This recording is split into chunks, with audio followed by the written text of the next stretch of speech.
Essa aula de hoje faz parte de uma estrutura que a gente já vem usando desde o início do ano passado, quando a disciplina de introdução à história em quadrinho foi introduzida aqui no departamento de artes. E, por coincidência, assim, uma feliz coincidência, sempre calhou de nós convidarmos quadrinistas e que eles pudessem vir prestigiar a disciplina falando do trabalho deles, né? Já passaram por aqui quadrinistas muito bons, de todas as vertentes, tanto da pesquisa, quanto de roteiro, quanto da própria produção de desenho. Alguns exemplos aqui, a Melina Azevedo, o Marcos Guerra, o Leandro Moura, o Vinícius, o Assicínio, História Viva do quadrinho Potiguar. Deixa eu ver se eu esqueci ninguém, se alguém não queria esquecer aqui. O Márcio Coelho também, do grupo de pesquisa História em Quadrinho, aqui do Rio Grande do Norte. E hoje eu renovei o convite aqui para Geraldo Borges, o Beto Potiguar, aqui o Paulo Serafim e a Giovana Leandro, cada um representando uma vertente diferente aqui dos quadrinhos, né? Os cômics norte-americanos, os quadrinhos de cunho mais regional e os mangás, os quadrinhos japoneses. E a gente vai ter um sistema de falas, onde cada uma vai ter uma média de 30 minutos. Faltando 5 minutos eu vou ser chato e vou sinalizar, tá? Eu vou falar para isso, essa coisa bem informal, e depois já falo dos três, eu digo três porque Paulo e Giovana são do solo, tá bom? Aí a gente abre para perguntas. Antes de passar, eu só queria interagir um agradecimento ao Departamento de Artes, que forneceu aqui a estrutura para a gente, o CA de Artes Visuais, que também nos apoiou, há vários alunos de artes visuais que, com toda a boa vontade, nos ajudaram a criar essa estrutura para receber os convidados.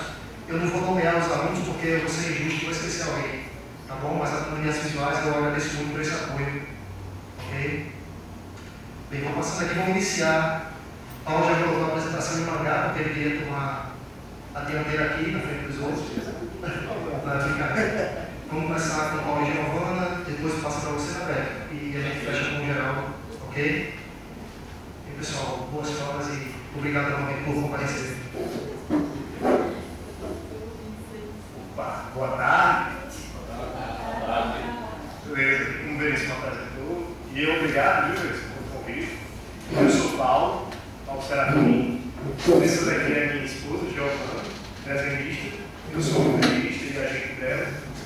A gente já trabalha nesse mercado, já tem algum tempo, mais ou menos uns 3, 4 anos, que a gente consegue trabalhar. Japão, Inglaterra, Dinamarca, isso trabalha tanto com quadrinhos quanto com ilustração. E isso também seguindo a estética do mangá. Nesse caso, eu achei por bom trazer essa mesma palestra que a gente deu na Paraíba. Parte dela é baseada em mercado e parte dela é baseada em materiais. Mas antes de entrar na palestra, na parte de materiais em si, a gente vai falar um pouquinho sobre o mercado. Eu quero que você dê essas palavrinhas também, João. Se apresente. Oi, tudo bem? Boa tarde. Meu nome é Giovana e, junto com o Paulo, a gente é conhecido como Eu de Tênis. Ou seja, se você digitar lá no Google Eu de Tênis, eu calçando tênis, literalmente, né? Você vai achar lá o Facebook, o portfólio, o Departamento de Arte, o Twitter, o canal, onde temos vídeos, live stream, Tudo está por lá. e a gente veio conversar um pouco com vocês sobre o nosso trabalho. E eu sou muito ruim de falar em público, então não sei o que eu vou falar, mas muito prazer. Então, se alguém quiser gerar uma pergunta aí. Fique à vontade de interromper a gente também para perguntar qualquer coisa. Eu vou passar para ele. Bem, eu fico aqui me perguntando, o que é que vocês gostariam de saber desse mercado? Tem alguém que tem alguma pergunta específica sobre isso? Sobre como gostaria de, como entrar nesse mercado? Seja como, o traço que deve se seguir, alguma coisa desse tipo? Alguém tem algum desse tipo de pergunta? Ninguém mesmo? Então eu vou entrar. Todos conhecem aqui o mangá. Eu acho que a galera muito assiste anime aqui, apesar que eu vou até separar logo. Anime e mangá são coisas bem diferentes. Normalmente, muita gente que quer ir para essa linha de traço acaba se atrapalhando por assistir anime demais. Porque anime não é lugar, são técnicas diferentes, são coisas totalmente diferentes na hora mesmo do vamos ver. Bem, então, como ninguém tem nenhuma pergunta, mesmo assim, se tiverem alguma pergunta, podem me interromper no momento que quiserem. Então, eu vou introduzir essa pequena palestrinha. Bem, como ela falou, nós somos obrigentes. Por que foi isso? Foi uma coincidência. No caso, quando eu tinha 17 anos, mais ou menos, por acaso eu estava fazendo uma conta de e-mail e todos os nomes com Paulo alguma coisa já tinha. Então eu botei, eu olhei assim para baixo, falei, eu botei o de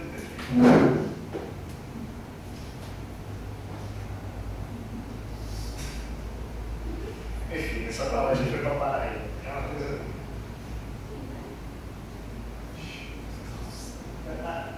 Todas as administrações são delas? Sim, todas as administrações são delas.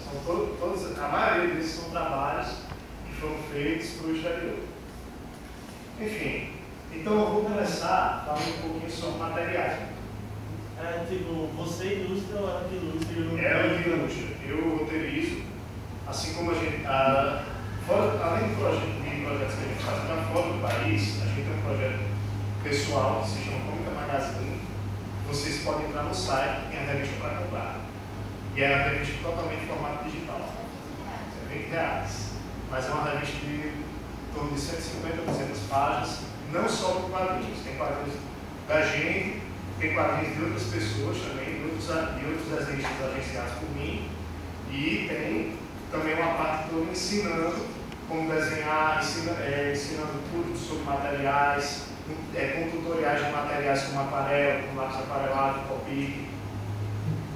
Como que é com o seu? Como que é com o seu? É como que é com o seu. Comicamagazine.com só. Eu sei que eu quero de qual é. Enfim, vamos iniciar uma palestra baseada em materiais e mercado. Na primeira parte, eu vou falar de materiais. E por que materiais a gente prefere falar logo? Bem, todos vocês já se depararam com ter que comprar materiais para desenhar, certo? Então, quando vocês vão comprar materiais, quais são as coisas assim que são importantes na hora de comprar? Acredito que para todos vocês seja o preço, a qualidade do material, e como vai usar esse material, ou seja, a facilidade de uso. Então, normalmente quando a gente vai comprar, eu classifico os materiais dessas três maneiras. Existe outro tipo de classificação, essa é pessoal, que são materiais fáceis de encontrar, materiais difíceis de encontrar e materiais que simplesmente não são disponíveis no nosso país. Como, por exemplo, alguém já conseguiu comprar uma tinta aqui do PH Martins no Brasil? Acho que ela nem sabe do que se trata. Pois é, a tinta do PH Martins é só o melhor tipo de tinta do mundo, a base d'água. Ela tem um pigmento melhor até do que tinta copia. Eu não sei se vocês já conhecem a copia. Enfim, saindo dessa classificação, aí vamos para a classificação mesmo existente, que é materiais tradicionais e materiais digitais. Dentro de materiais tradicionais, temos aqueles materiais que são para desenho, para arte final e os de pintura. Nessas três categorias, eu costumo dizer que os materiais para desenho são os mais baratos. Por quê? Materiais para desenho são lápis, carvão, papel, são coisas que você encontra, borracha, são coisas que você encontra em mercearia, supermercado, até cigarreiro, dependendo do que for. Ixi, aqui não ficou bom. A parada da parede ficou tão boa esse negócio.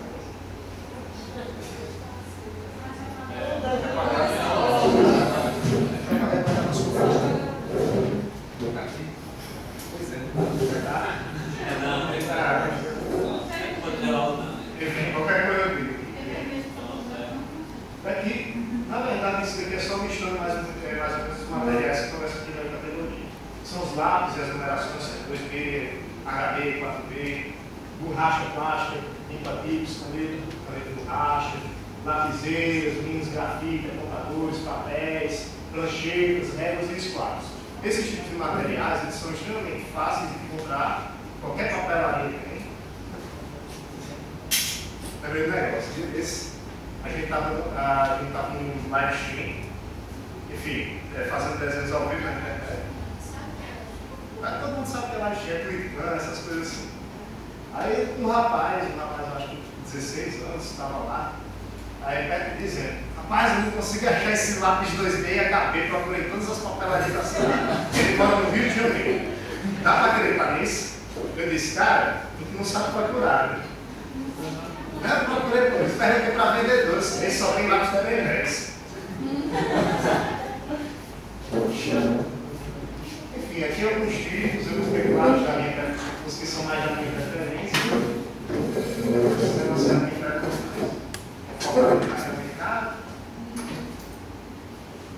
Sim, alguns características desses materiais de primeiro grupo. Essa daí é Pentel, Grafiguia.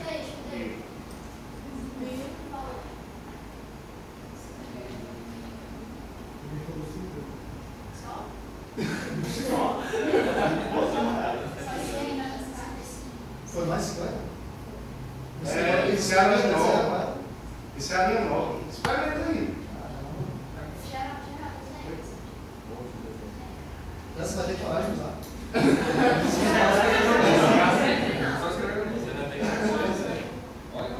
Faz a linha. Ela parece, inclusive, quando você pega aquelas bicas que tem de couro pesado. Agora eu recomendo, vou comprar isso aqui em Mossoró, tá? É sério. Eu vou para Mossoró essa semana só para isso. Não vem aqui, para começar a conversa.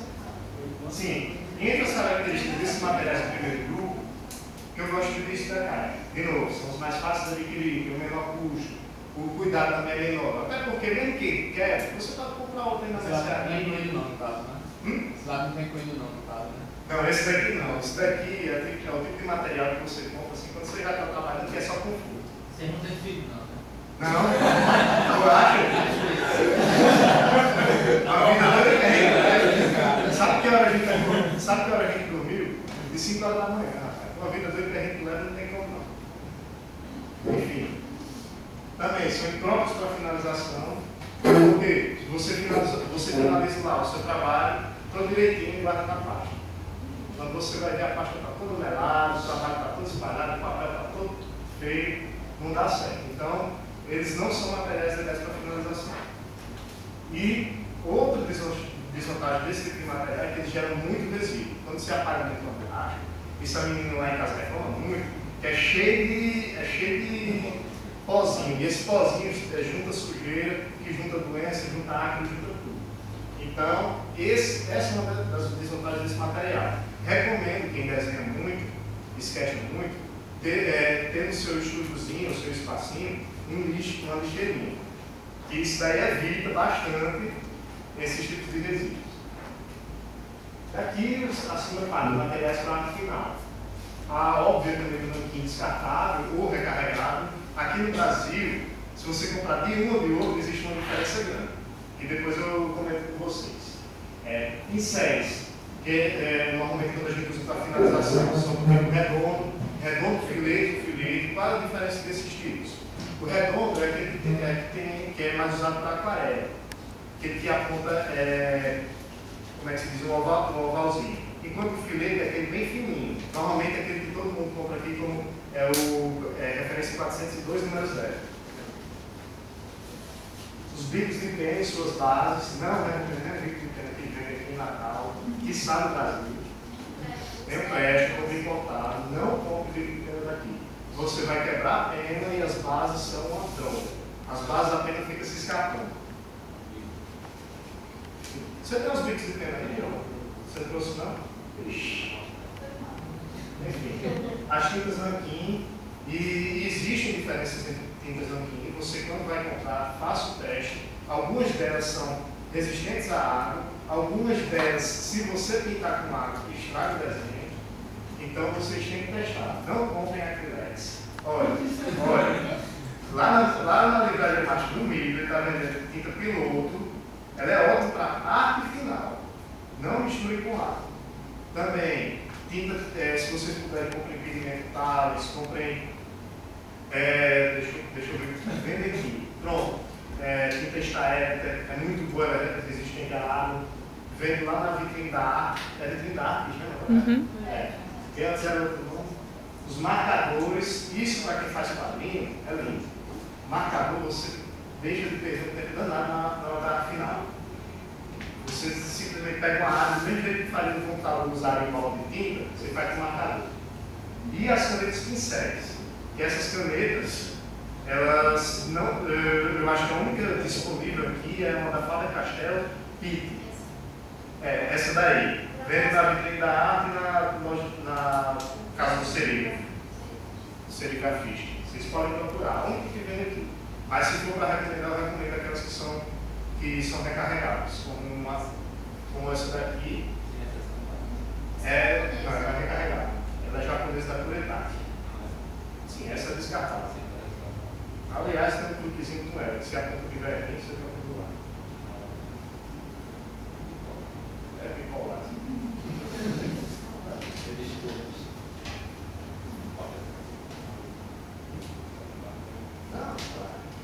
Sim, aqui alguns desses materiais, ali o Big Pequeno, que a gente tem, inclusive a gente vende para quem quiser. É só entrar no site da Câmara e comprar e combinar assim que a gente. Passa cartão. Boleto também. Na verdade a gente vende um kit todinho, só que eu desfiz o kit é para vender um dos kits só para vender os materiais separados. Quase tudo. Porque a tinta não é a mesma, a tinta é uma tinta Thales, que a gente pegou, botou no copo de 30 ml, a gente comprou de 1 litro e botou no copo de 30 ml. A tinta mais resistente dos testes que eu fiz. Aquele pincel ali é um pincel Keramik. Também tem aqui em Natal, lá na loja da impressão, o melhor tipo de pincel que eu consegui arranjar aqui no redondo. Esse canetão você acha em Mossoró. É o marcador. Meu amigo, isso é lindo demais. Você está vendo aí? Ele quando abre, chega a dar um negócio, tá ligado? Você fica bem tanto alto. Vai embora. Cara, não adianta eu botar esse negócio. Os materiais desse segundo grupo, eles têm as características de custo elevado por material mais refinado. O que isso significa? Se você comprar a caneta um pouquinho, você não gasta muito não. Mas também você não vai ter muita resposta boa não. Por quê? Canetas com Downy, elas não têm um pigmento preto de verdade, e elas vão ficando avermelhadas com o tempo e vai desbotando. Sem falar que ela é fraca ao apagar. Isso é uma das propriedades que você tem que observar quando vai comprar esse tipo de caneta. Então não é legal comprar qualquer tipo, você tem que testar. Aqui em Natal tem uma caneta muito melhor, que é a Staedter. Depois da Staedter, assim, mas a melhor mesmo é uma caneta Sakura. Você trouxe da Sakura aí? Mostra aí. Essa é a melhor caneta do mundo. É ponta de feltro, mas é a melhor caneta do mundo. Caneta Sakura Nikon. Também, esse tipo de material tem que ter maior cuidado com a manutenção, porque você pode estourar esses materiais, você pode fazer, botar os pelos do pincel, podem assanhar, nesse caso, passa o condicionador para certo. Enfim, você pode simplesmente derramar sua tinta aqui também, e todinha, como ela já fez, numa mochila, em cima da sua página. É um material que você tem que ter um pouco mais de cuidado. Também, como eu disse, atentar os detalhes da tinta nanquim, cuidados com ferrugem e desgaste nos bicos de pena. Para cuidar desse tipo de desgaste, você pode fazer um processo que a gente chama de temper. Que o que seria? Simplesmente você pega o isqueiro e bota lá, que é para no bico de pena pelo tempo. Que assim a tinta, ela pega mais rápido, e pegando mais rápido, dá mais cega. Ela vai mais fluida. Sim. Aerogris geralmente são feitos de materiais tóxicos. Claro, a maioria dessas tintas aqui são tóxicas. Então, não é recomendado o uso para crianças. No terceiro tipo, todo esse negócio ficou minúsculo, rapaz. Mas, deve ser, porque eu fiz isso no 2007, agora estou abrindo no 2010. Vai no 2010. Enfim, de materiais aí a gente tem materiais que eu acho que encontra aqui os lápis de cor, policromato, colocar aquareláveis. Já recomendo. Não comprem nos de supermercado. Comprem a linha profissional. A linha profissional, se for da Faber-Castell, é aqueles que chamam. Sei lá. É um nome aí alemão que eu não me lembro. Ou da linha FI. Aí, aquarela transparente e aquarela opaca. O que são essas duas? A aquarela transparente é aquela aquarela normal que a gente compra, que pode ser Van Gogh, pode ser Sakura, pode ser Pentel. Enquanto a aquarela opaca, ela é um pigmento de guache. Só que não é o guache escolar que a gente compra, não. Que aquilo dali tenta, na verdade, disfarçar de guache. A aquarela opaca, ela tem as propriedades de aquarela, mas ela não fica com a cor meio transparente. Ela tem um pigmento fosco. Esse tipo de material você pode encontrar da Rives, pode encontrar da Liquitex, da Login, mas são todos materiais que costumam ser importados. Dentro do Brasil, não é um material fácil de encontrar. Eu acho que uma das poucas lojas que você encontra dessa aquarela opaca é na Camargo. Aí tintas acrílicas também, tintas acrílicas que vendem aqui não são legais, que aqui você encontra gato preto ou acrylex, que são tintas usadas mais para, como é que se diz, biscuit, para artesanato. Não é uma coisa que fica legal na ilustração.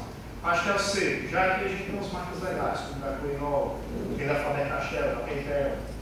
Marcadores finalizadores. Marcador finalizador é tipo esse Faber-Castell, ou os marcadores que a gente compra no supermercado. Apesar de que os do supermercado não são melhores do que esses. Qual a diferença deles dos blendados? Os finalizadores, se você deixar um perto do outro, ele vai gerar um rastro. Ele vai gerar um encontro entre esses dois. O blendado não. Ele é como se fosse um lápis de cor, só que com pigmento melhor. Ou seja, nesse caso ele não vai gerar um rastro, ele vai simplesmente se misturar. Aqui alguns exemplos dos materiais, do guache, que é a aquarela opaca, uma aquarela transparente da Sakura, outro da...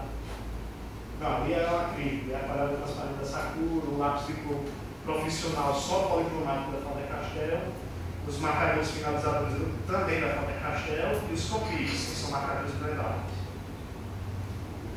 Aqui a imagem, quero que vocês venham notar, porque essa imagem ali é justamente de um trabalho com copic. As cores elas não se interferem. E quais as características desse tipo de material? Eles têm um custo muito elevado, eles geram muito resíduo mesmo. Porém, tem as maiores possibilidades artísticas. Grande parte deles são tóxicos, apesar de que algumas linhas escolares hoje eles fazem sem toxicidade, inclusive para a criança botar na roupa e tudo. E a grande maioria deles necessitam de papéis e arte final própria. Tem tintas aqui que, por exemplo, dão certo com técnicas de água, mas não dão certo com marcadores. Dentro dos materiais digitais, eu coloquei aqui o nosso estudo quando a gente estava num outro local.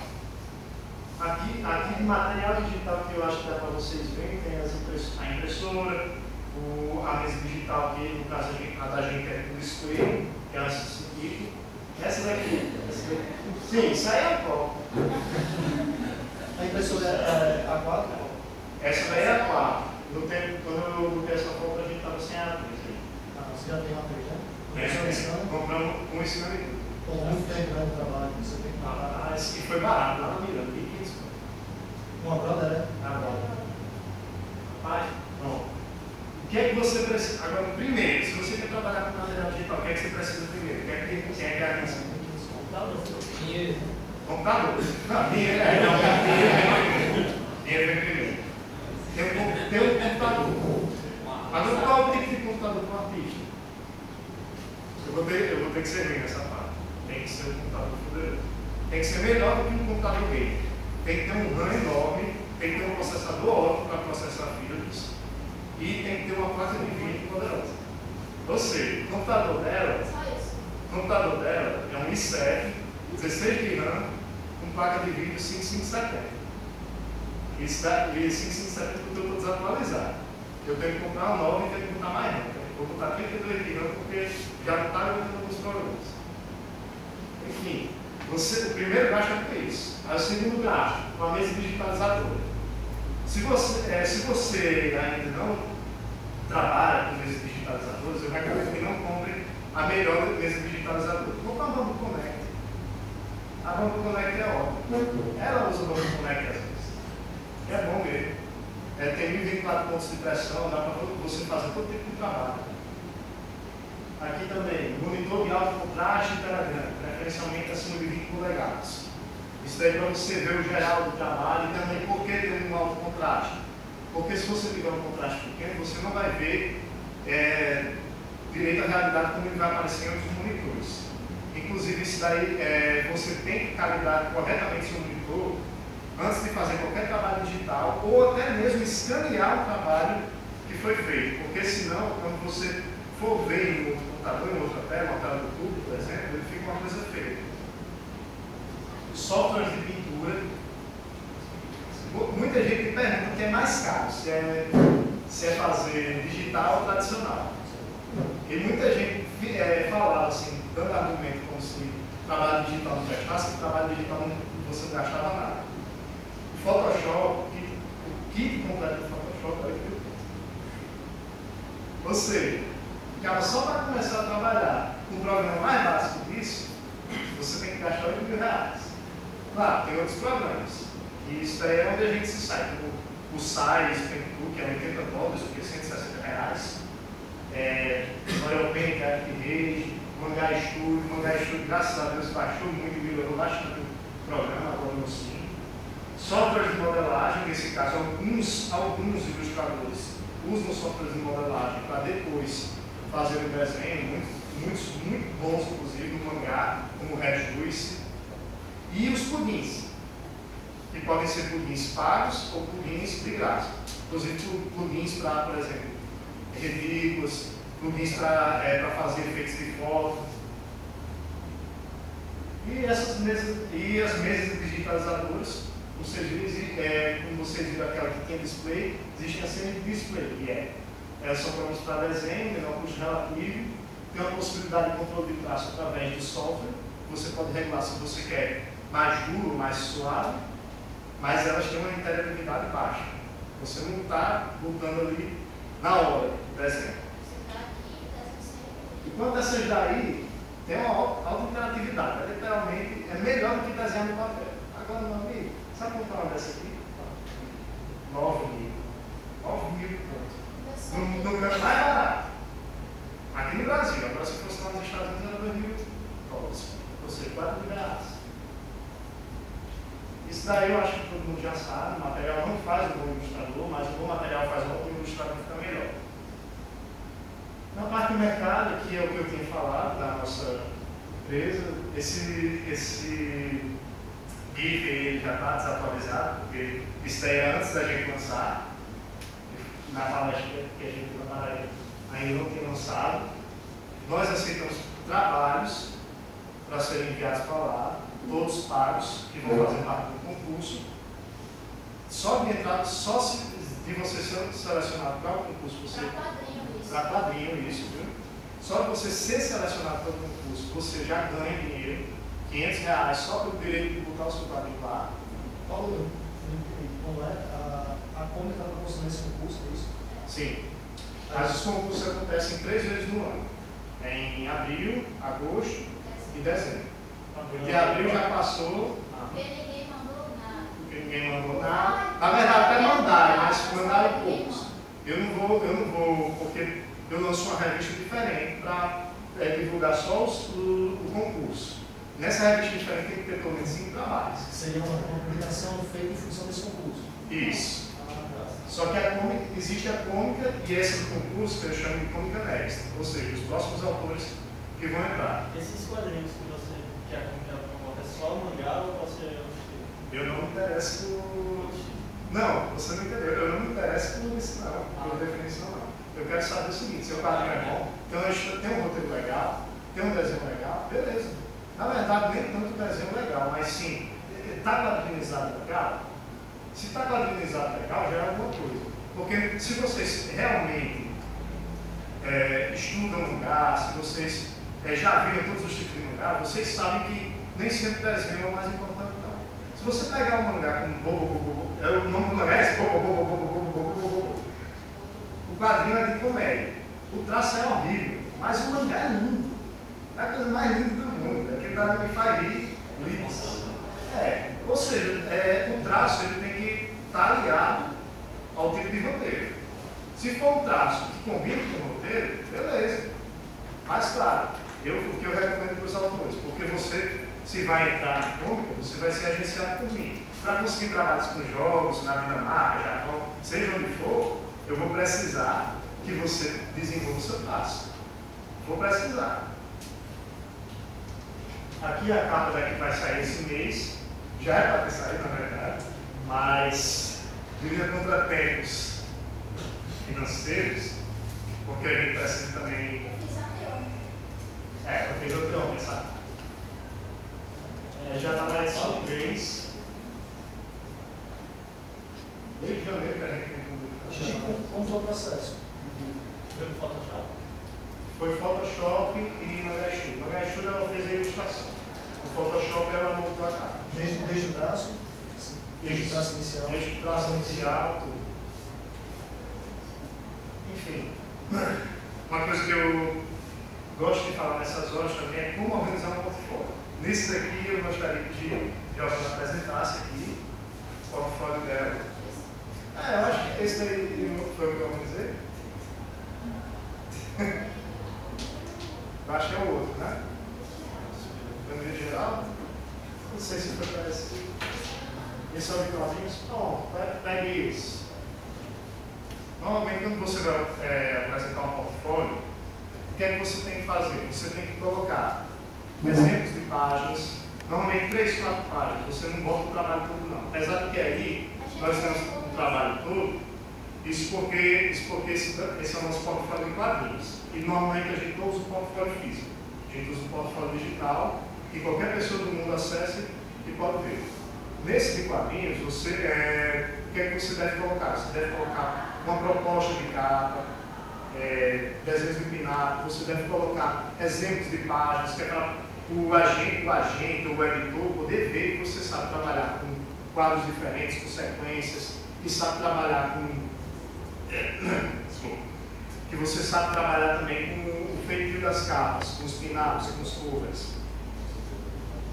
Então, normalmente, o que é que você coloca? 2 ou 3 ilustrações no começo, 3 páginas, depois mais algumas ilustrações e páginas de novo. Você deve mostrar o tanto de coisas que você consegue fazer, os tipos de materiais que você sabe trabalhar. Você tem trabalho de aquarela, deve colocar. Você tem trabalho só finalizado, deve colocar. Você tem, mas todos eles finalizados, nenhum sketch.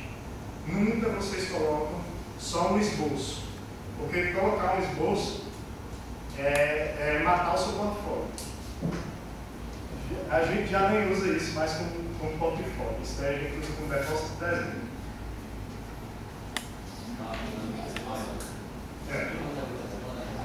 Porque normalmente nosso portfólio, se aqui tiver internet até, tem como mostrar. O oficial é digital. Isso foi uma página com gringo que pediu mais 10. Que fez essa espera só de brincadeira. Enfim, isso aqui é um desenho digital. Mas vamos falar mais abertamente agora. Pergunta mais. Vocês podem perguntar mais se tiverem alguma pergunta. Sim? Bem, então se falta 5 minutos se ninguém vai perguntar mais nada. Como é que está o mercado aqui no Rio Grande do Norte? Nada. Nada. Olha, Brasil, esqueça. Brasil, mesmo que você arranje alguma coisa, não vão pagar bem. Não vão pagar bem. Eu vou dar um exemplo. A gente fez um trabalho agora para a editora Jambo. Conhece a Jambo? é a que faz a revista Dragões B e tudo mais. Sabe quanto é que eles pagam por ilustração? Dependendo de quanto tiver? R$50. Sabe o que é pagar R$50? Porra nenhuma. Sabe por que a gente fez esse trabalho? Só porque a gente é amigo do cara. E divulgação também do nome de vocês, já que a Dragon Z ainda. Vai sair de nada não, rapaz. Porque você vai divulgar que você está fazendo um trabalho com um preço básico. Aí só a nível de comparação, R$50 aqui, lá fora. Não, você não entendeu. É o mesmo trabalho. O mesmo trabalho lá fora. Só menos $100. $100. Para você vender um quarto aqui. Pois é, não vale a pena. Um trabalho desse, normalmente ele fica em torno de $100 e $120. Aí, quando você vai fazer uma revista dessa, olha, a gente só pode pagar isso. E como são feitos pedidos de charlotte de quadrinhos? São por arco, são por história fechada? Ainda tem, porque a gente tem um preço por página e tem um preço por material fechado.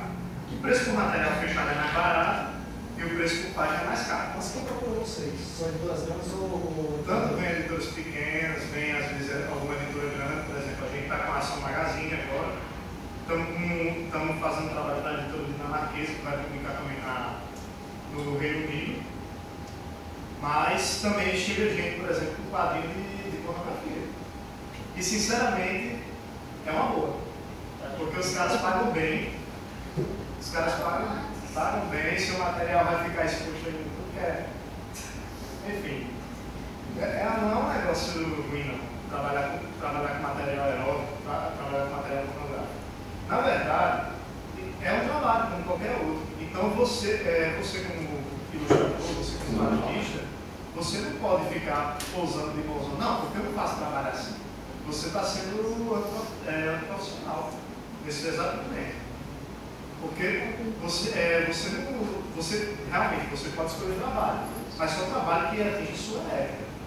Porque é um trabalho que atinge sua ética, por exemplo, um negócio que para mim ficou uma prova. Você estou fazendo trabalho para nessa capinha. Pelo amor de Deus, aquele dali ficou horrível.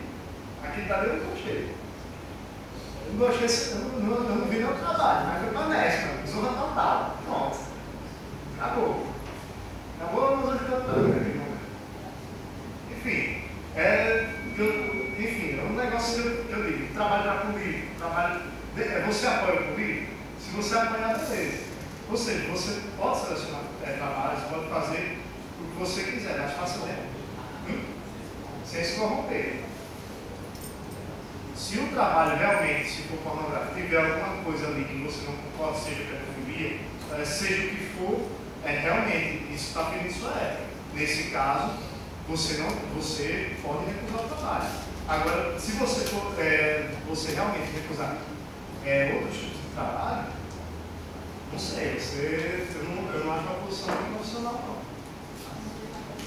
Até porque, principalmente quem quer trabalhar com lugar, a grande maioria dos trabalhos que chegam, inclusive no Japão, é para jogo ou ilustração ou revista do tipo mais pesado, porque lá eles inclusive tem um setor de jogos que são os Zero Games, os H-Games, que são os jogos de relacionamento, em que nesses jogos de relacionamento tanto tem os que são soft, que não chega a ter cena, como tem os de cena, com cenas de sexo e tudo.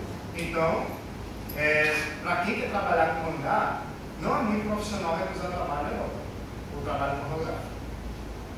Esses jogos que vocês fazem só o conceito de arte, né? Só o conceito de arte, mas você pode fazer também os sprites. Os sprites também estão. O que são os sprites de jogos novela? São aqueles desenhos do personagem que. Quando está falando aí aparece o personagem. O cenário também pode ser todo desenhado pelo desenhista. Os jogos novela dá para fazer isso. Agora, sprites de jogos de luta, essas coisas aí tem que ser um artista de sprites mesmo. Nesse caso são diferentes. Esse tipo de artista ele é um animador que trabalha às vezes 13 a 14 quadros só com um movimento simples. Por exemplo, o Shoryuken tem 14 quadros. O animador de sprite faz 14 desenhos em pixel art, ou dependendo de qual a mecânica do jogo, qual a engine e como vai ser o movimento. Mais alguma pergunta? Caso venha mais alguma coisa, a gente fecha no final. Só uma posição.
o centro da aspiração, né?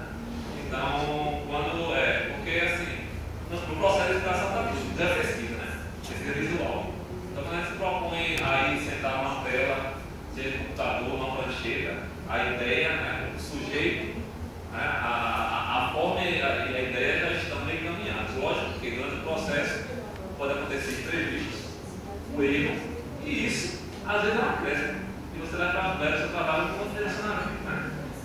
Aí aqui no caso eu estava mostrando meu trabalho como roteirista.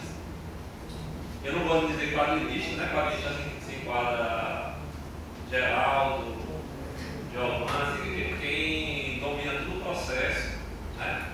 E eu sou o cara que na escola mentira, né? Fazer fanzines era na minha escola mentiras. Depois que eu fui para a parte de quadrinhos, quando a gente corre dos quadrinhos, aí foi a parte de roteiro, e eu acabei fazendo a parte de histórias curtas e depois outras, né? Já vi notado aqui, para mostrar o processo. Então, no caso específico, como roteirista, nós fazemos pesquisa de visual, tá? A gente notava, no caso, é uma série que a gente criou, que a gente brinca com a questão da linha extraordinária, né? Eu sou formado em história, então toda a minha linha, eu falo assim, história regional, né? Na verdade, a parte de história e crítica está presente no trabalho, seja qual é o povo, né? E eu brinquei com isso, tanto notáveis como da série que tem. Os notáveis eu peguei a ideia de Alan Moore na época sem ler, né? Só que assisti o filme, que tem nada a ver com a obra original, né? Que era. E no Brasil, como a gente poderia fazer algo parecido? Sempre não optei de pegar personagens da ficção, peguei da história real. E comecei a pensar em nomes, aqui é uma tabelazinha mostrando como a gente pesquisou, né? Personagens que tinham servidos, eu tenho uma história que era o assassinato de Getúlio Vargas. Então, que personagem de história seria vivo naquela época? E. Não, isso aqui é um roteiro, eu fiz a pesquisa, a metade do roteiro. Porque eu tinha feito a pesquisa, inclusive, dos personagens que compõem a notáveis, eu fiz a escala todinha. Que idade teria em 1930, altura, né, tal, e teve problemas na hora da adaptação, que o roteirista fez diferente, comentou a novela, e ficou muito caracterizado para a minha proposta, porque a gente tinha feito um trabalho tanto na pesquisa que botar todo o personagem, todos eram peso, saiu pesquisa dessa parte, e não respeitou o Santos Dumont aparece na abertura lá em 1906. Inglês está do mesmo jeito, está jogando do mesmo jeito, né? Então teve um lapsozinho que está retornar a série. E nessa parte de, como roteirista, você tem que saber, você vai escrever para outra pessoa. Então vai ter uma metodologia diferente. Para fazer o Giovanni vai ser diferente do Geraldo, do Veríssimo ou do Bruno, né? E pela minha experiência trabalhando com o outro, por isso que eu tenho que trabalhar com o outro, porque às vezes tem a trabalho com o pessoal da questão do ego, do outro artista. E a interferência, às vezes, nem sempre ela é benéfica, ela acaba descaracterizando seu trabalho original.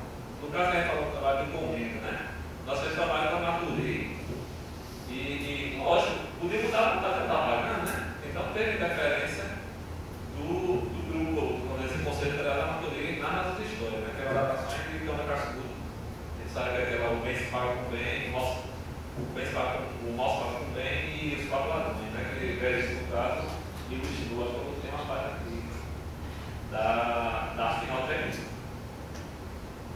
sobre a componentes. Trabalho de velho, está lembrado, não, amigo? Oi? Está lembrado, não? Estou lembrado. Eu nem se lembrar, sabe? Então aí não teve muito problema, mas na segunda história teve, porque foi encomendado uma história de 3 páginas e o menino converteu uma história de 3 páginas em 6. Né? Porque a gente pode receber por página. Ele teve nada contra, mas quando você coloca o personagem andando mais, para aumentar a quantidade de páginas, você achou que mudou a história. Para você criar 3 páginas a mais, eu tive depois criar diálogos, e tem lá o cabelo com a boca aberta e tudo, e criar diálogos. Minha história foi mutilada nesse ponto, né? Porque houve. Aí também teve a intervenção editorial, que essa eu não aceitei, que escrevi no final da história, que era da onça, tivesse o julgamento do ser humano. Cara, é uma adaptação de Cascudo. Já estou fazendo uma releitura. Aí porque eu estava um negócio que não tem nada a ver, aí não sei isso não, nesse caso específico. Aí no caso do quadrinho que ele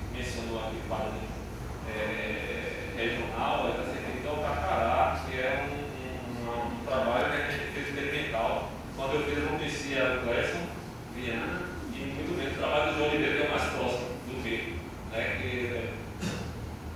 E eu tenho criado o Carcaraca, personagem coadjuvante, de um título que eu tinha feito, chamado Pavandu, eu queria fazer um Nordwestern, né? E nunca tinha colocado em prática. E comecei a gostar do coadjuvante, era para ser bandido, e comecei a pensar em como se apresentar. E fugi do meu traço adicional, depois que eu me disse no meu traço, eu quis fazer um estilogravador, eu queria a linguagem do cordel, a identificação. Eu demorei a fazer esse personagem ganhar forma, porque não tinha o cordelista. Depois eu tive que converter o cordelista, porque o cordelista também começou a dar para fazer. Eu acho que eu sou capaz, né? Eu fiz essa nossa Carcará. Esse ano, agora, segundo trimestre, está fazendo. Tem as imagens que já começou a mostrar no Facebook que a gente tinha feito esse evento de cachorro. É uma releitura, né? Essa arte é 2008, 2009. Especificamente sobre a primeira edição, né? Sim, a motivação era o que eu estava fazendo no meu tempo. Aí o concurso prêmio assistente, na verdade. Tem uma página que eu coloquei ela vertical, para você ver a diferença.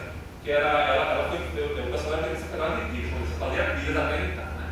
Aí surgiu o prêmio assistente. Aí detalhe, eu falei para dos quadrinhos, né? E dentro do coletivo tem um monte de gente desenhando pra caramba, mas são de traços diferentes. Nós vamos competir um contra os outros. Então, se eu for botar meu traço, não vai ser legal porque você não conhece. Então, eu vou fazer algo diferente. Então, são 6 histórias que lançou no programa CC e cada um com um traço diferente. Né? Eu vou botar uma proposta ousada. E aí, no caso, essa aqui eu apostei no cordel. Né? E é legal, é prazeroso, tá no mesmo. Eu tenho colocado para vocês perceberem o que era feito no vetor, o que era desenho. Mas está tudo no mesmo tom, porque tem umas partes que eram mais escuras, mas está saindo visual tudo mesmo, né? Mas enfim, a gente vai poder desenhar com um desenho vetorizado, então essas partes de retículas, né?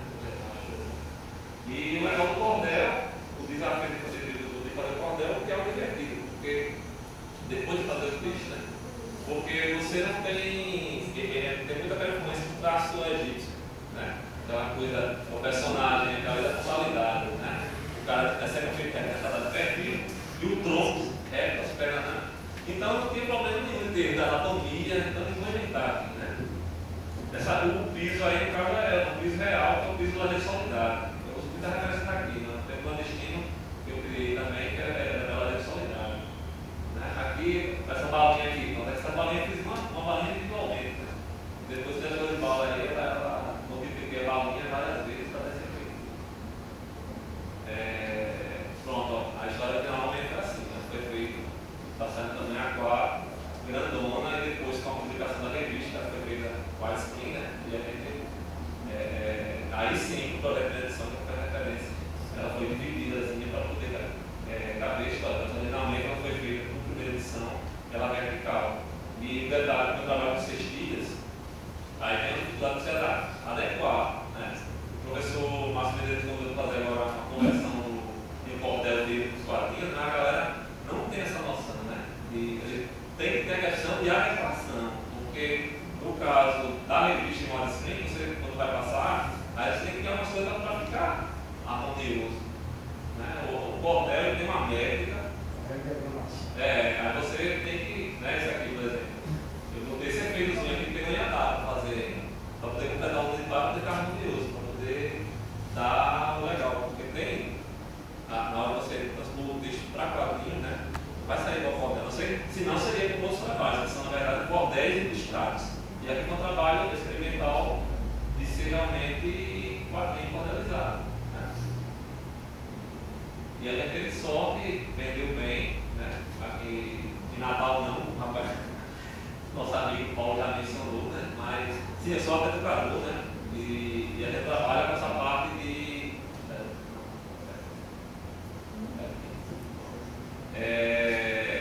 desconstrução do desenho, né? Do palestra de como usar quadrinhos com recursividade. Né? E